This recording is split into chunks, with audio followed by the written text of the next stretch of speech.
City Ravi ಅವರ ಮೇಲೆ ಲಕ್ಷ್ಮಿ ಹೆಬ್ಬಾಳ್ಕರ್ ಬೆಂಬಲಿಗರು ಹಲ್ಲೆಗೆ ಪ್ರಯತ್ನ ಪಟ್ಟರು ಅಂತ ಆರೋಪ ಕೇಳಿ ಬಂದಿದೆ. TV5 ಕನ್ನಡಕ್ಕೆ ಈ ಒಂದು ದೃಶ್ಯ ಇದೀಗ ಲಭ್ಯವಾಗಿದೆ. ಎಕ್ಸ್ಕ್ಲೂಸಿವ್ ದೃಶ್ಯ ಇದು. ಓಡ್ ಹೋಗಿ ಲಕ್ಷ್ಮಿ ಹೆಬ್ಬಾಳ್ಕರ್ ಅವರ ಬೆಂಬಲಿಗರು ಹಲ್ಲೆಗೆ ಟ್ರೈ ಮಾಡ್ತಾ ಇರ್ತಕ್ಕಂಥ ದೃಶ್ಯ ಇದು. ಸಚಿವ ಲಕ್ಷ್ಮಿ ಹೆಬ್ಬಾಳ್ಕರ್ ಆಪ್ತ ಸಂಗಮೇಶ್ ಅವರು ಹಲ್ಲೆಗೆ ಪ್ರಯತ್ನ ಪಟ್ಟರು ಅನ್ನುವ ಎಕ್ಸ್ಕ್ಲೂಸಿವ್ ದೃಶ್ಯ ಇದು. ಸಿಟಿ ರವಿ ಅವರನ್ನ ವಧಿಯಕ್ಕೆ ಮುಂದಾಗಿದ್ರು ಸಂಗಮೇಶ್ ಅಂತ ಹೇಳಿ ತಕ್ಷಣ ಸಿಟಿ ರವಿ ಅವರನ್ನ ಮಾರ್ಷಲ್ಗಳು ಹಿಂದಕ್ಕೆ ಎಳಿತಾರೆ. ಹೊಡೆಯೋ ಉದ್ದೇಶ ಆಯಿತಾ, ಒದೆಯೋ ಉದ್ದೇಶ ಆಯಿತಾ, ಕೊಲ್ಲೋ ಉದ್ದೇಶ ಆಯಿತಾ, we don't know. Later on ಅದನ್ನು ಕಂಪ್ಲೇಂಟ್ ಕೂಡ ದಾಖಲಾಗಿರುತ್ತೆ. ಆ ವಿಚಾರಕ್ಕೆ ಸಂಬಂಧಪಟ್ಟಂತೆ ಪೊಲೀಸರು ತನಿಖೆಯನ್ನು ಕೂಡ ಮಾಡಿಕೊಳ್ಳಿ. ಇಮ್ಮಿಡಿಯೇಟಾಗಿ ನೀವು ಎಲ್ಲೆಲ್ಲಿ ಸಿಟಿ ರವಿ ಮೇಲೆ ಅಟ್ಯಾಕ್ ಮಾಡೋಕ್ಕೆ ಟ್ರೈ ಮಾಡಿದ್ರೋ ಅಂಥ ಎಲ್ಲ ಕಡೆಗಳಲ್ಲಿ ಮಾರ್ಷಲ್ಸು ಇಲ್ಲ ಪೊಲೀಸರು ಸಿಟಿ ರವಿ ಅವ್ರನ್ನ ರಕ್ಷಣೆ ಮಾಡಿದ್ದಾರೆ. ನಮ್ಮ ಊರಿಗೆ ಬಂದು ನಮ್ಮ ಸಹೋದರಿಯ ಮೇಲೆ ಇಂಥ ಶಬ್ದವನ್ನು ನೀನು ಬಳಸಿದ್ಯಾ ಅಂತ ವಿಚಾರ ಇಲ್ಲಿ. ಸಿಟಿ ರವಿ ಕಡೆ ಬೆಂಬಲಿಗರು ಬರದಂತೆ ಕಿಶೋರ್ ಕುಮಾರ್ ಒಂದು ಕಡೆ ತಡೆದಿದ್ದಾರೆ. ಇಲ್ಲಿ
ಡೀಟೇಲ್ಸ್ಗಳಿಗೆ ಇದೀಗ ಶಿವಕುಮಾರ್ ಜೋಹಳ್ಳಿ ಇದ್ದಾರೆ. ಶಿವಕುಮಾರ್ ಜೋಹಳ್ಳಿ, ಸಿಟಿ ರವಿ ಅವರ ಆಕ್ಷೇಪಾರ್ಹ ಹೇಳಿಕೆ ವಿಚಾರ ಇಟ್ಕೊಂಡು ಕಾಂಗ್ರೆಸ್ ಕಾರ್ಯಕರ್ತರು, ಕಾಂಗ್ರೆಸ್ ಶಾಸಕರು, ಶಾಸಕಿಯರು ಎಲ್ಲರೂ ಕೂಡ ಒಂದು ಕಡೆ ಪ್ರತಿಭಟನೆಗೆ ಇಲ್ಲಿ ಮುಂದಾಗಿದ್ದಾರೆ. ಒಂದು ಕಡೆ ಕಾರಿಡಾರಲ್ಲಿ ಸಿಕ್ಕರೆ ಕಾರಿಡಾರಲ್ಲಿ ಬಿಡ್ತಾ ಇಲ್ಲ, ಆಚೆ ಎಲ್ಲಾದರೂ ಸಿಕ್ಕರೆ ಎಲ್ಲರೂ ಕೂಡ ಸಿಟಿ ರವಿ ಮುತ್ತಿಗೆ ಹಾಕಬೇಕು ಅಂತ ಕಾರಲ್ಲಿ ಕೂತ್ಕೊಂಡ್ರು ಬಿಡದೆ ಮುತ್ತಿಗೆ ಹಾಕುವಂಥ ಕೆಲಸ ನಡೆದಿದೆ. ಸೊ ಏನೇನಾಯಿತು ಸದ್ಯಕ್ಕೆ ಸಿಟಿ ರವಿ ಎಲ್ಲಿದ್ದಾರೆ ಈಗ ಅಂತ?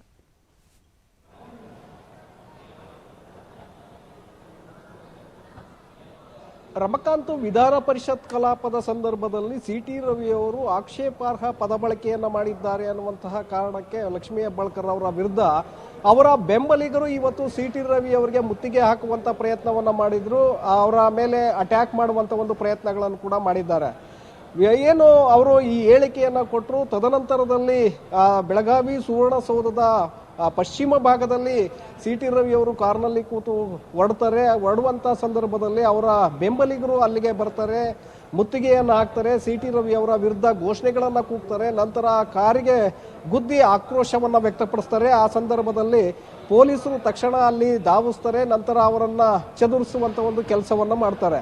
ಸೊ ಯಾಕೆಂದ್ರೆ ನೀವು ಈ ರೀತಿಯಾಗಿ ಹೇಳಿಕೆಯನ್ನ ಕೊಡುವ ಮೂಲಕ ನಮ್ಮ ಶಾಸಕಿಗೆ ಅವಹೇಳನ ಮಾಡಿದ್ದೀರಿ ಅನ್ನುವಂತ ಆಕ್ರೋಶ ಅವ್ರದ್ದಾಗಿರುತ್ತೆ. ಹಾಗಾಗಿ ಇವತ್ತು ದೊಡ್ಡ ಮಟ್ಟದಲ್ಲಿ ಸಿಟಿ ರವಿ ಅವರಿಗೆ ಅಲ್ಲಿ ಪಶ್ಚಿಮ ಭಾಗದಲ್ಲಿ ಗೇಟ್ನಲ್ಲಿ ಅವರು ಪ್ರತಿಭಟನೆಯನ್ನ ಮಾಡುವ ಮೂಲಕ, ಮುತ್ತಿಗೆಯನ್ನ ಹಾಕುವ ಮೂಲಕ ಆಕ್ರೋಶವನ್ನು ಹೊರಹಾಕ್ತಾರೆ.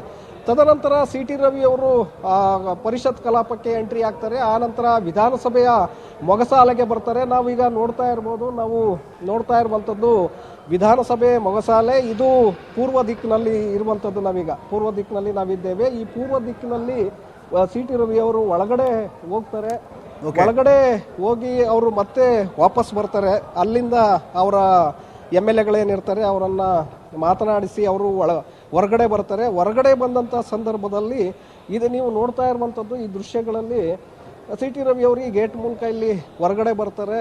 ಈ ಮೊಗಸಾಲೆಯ ಬಳಿ ಅವರು ಗೇಟ್ ಹತ್ರ ಅವರು ತೆರಳುತ್ತಾರೆ. ಆ ತೆರಳುವಂತ ಸಂದರ್ಭದಲ್ಲಿ ಈಗ ನೋಡ್ತಾ ಇರುವಂತದ್ದು ಗೇಟ್ ಏನು ವಿಧಾನಸಭೆ ಮೊಗಸಾಲೆಯಿಂದ ಕೌನ್ಸಿಲ್ಗೆ ಹೋಗುವಂತಹ ಒಂದು ಗೇಟು. ಈ ಗೇಟ್ ಬಳಿ ಬರ್ತಾರೆ. ಗೇಟ್ ಬಳಿ ಬಂದಂತಹ ಸಂದರ್ಭದಲ್ಲಿ ಪ್ರತಿಭಟನಾಕಾರರು ಅಲ್ಲಿ ಅವರ ಮೇಲೆ ಮುಗಿಬೀಳುವಂತ ಒಂದು ಪ್ರಯತ್ನವನ್ನ ಮಾಡ್ತಾರೆ. ಅಲ್ಲಿ ಪ್ರತಿಭಟನೆಗಳನ್ನ ಮಾಡ್ತಾರೆ.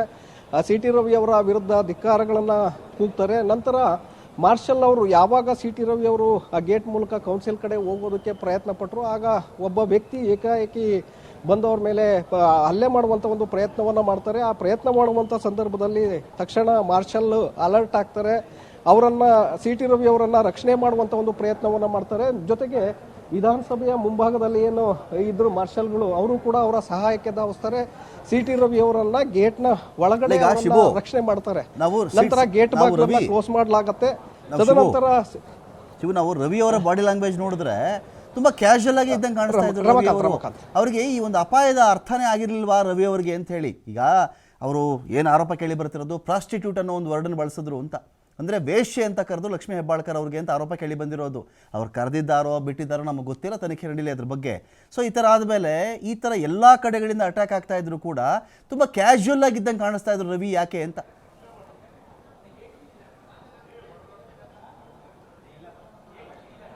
ರಮಕಾಂತ್ ಒಂದು ಪದ ಬಳಕೆ ಮಾಡಿದ್ದಾರೆ ಅನ್ನುವಂತಹ ಆರೋಪ ಅವರ ಮೇಲೆ ಬಂದಿದೆ. ಅದು ಅವ್ರು ಹೇಳಿದ್ದಾರಾ ಇಲ್ವಾ ಗೊತ್ತಿಲ್ಲ, ಯಾಕೆಂದರೆ ಅದು ರೆಕಾರ್ಡ್ ಆಗಿರಬೇಕಾಗತ್ತೆ. ರೆಕಾರ್ಡ್ ಆಗಿ ಅವ್ರು ಏನಾದರೂ ಒಂದು ವೇಳೆ ಆ ರೀತಿಯಾಗಿ ಪದ ಬಳಕೆಯನ್ನು ಮಾಡಿದ್ದೇ ಆದರೆ ಅವರು ಬಹಿರಂಗವಾಗಿ ಕ್ಷಮೆಯನ್ನು ಕೇಳಬೇಕಾಗತ್ತೆ, ಅಥವಾ ಅದಕ್ಕೆ ಮುಂದಿನ ಕಾನೂನಿನಲ್ಲಿ ಸಾಕಷ್ಟು ನಿಯಮಗಳು ಕೂಡ ಇದೆ.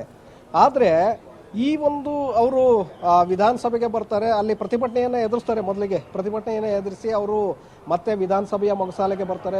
ವಿಧಾನಸಭಾ ಮೊಗಸಾಲೆಯಲ್ಲಿ ಕೆಲವು ಶಾಸಕರನ್ನ ಮಾತನಾಡಿಸ್ತಾರೆ. ನಂತರ ಕೌನ್ಸಿಲ್ ಪರಿಷತ್ ಕಲಾಪಗಳಿಗೆ ಹೋಗೋದಕ್ಕೆ ಈ ಮಾರ್ಗದಲ್ಲಿ ಅವರು ಮೊಗಸಾಲೆಯಲ್ಲಿ ಬರ್ತಾರೆ. ಬಂದಂಥ ಸಂದರ್ಭದಲ್ಲಿ ಈ ಗೇಟ್ನ ಮುಂಭಾಗಕ್ಕೆ ಅವರು ತೆರಳುವಂಥ ಸಂದರ್ಭದಲ್ಲಿ ವ್ಯಕ್ತಿಯೊಬ್ಬ ಬಂದು ಅವರನ್ನು ಅಟ್ಯಾಕ್ ಮಾಡ್ದ ಅನ್ನುವಂಥದ್ದು.